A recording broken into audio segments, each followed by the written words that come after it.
So, breathing when running. It's a great question. I get asked it all the time. How do you breathe when you run? Well, it's not super simple. There's no prescribed breaths per steps or anything like that that I would suggest. In fact, it's purely individual. The thing you've really got to ask yourself, have you got a steady breathing pattern when you actually are running? Or is your breathing completely erratic?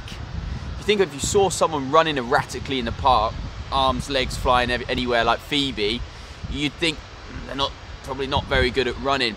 The same thing goes with breathing, guys. If your breathing's really erratic, first things first, let's slow down.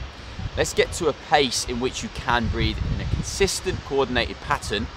And the easiest way to do that is to actually slow down, to find a heart rate intensity which is right for you. And the one I suggest to everybody to use is Maffetone's numbers, a great endurance coach, worked with loads of cool athletes. He uses 180 minus your age for your max heart rate and 160 minus your age for your minimum heart rate. Within that zone, you should be able to find a really consistent pace that you can work for a prolonged period of time.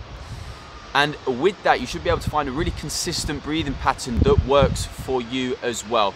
And if you continuously, consistently run like that, you'll find that your breathing will become so much more efficient. You'll be able to go either much faster or the same distance much faster, or cover much greater distances. So you'll see real improvements in your breathing and in your performance.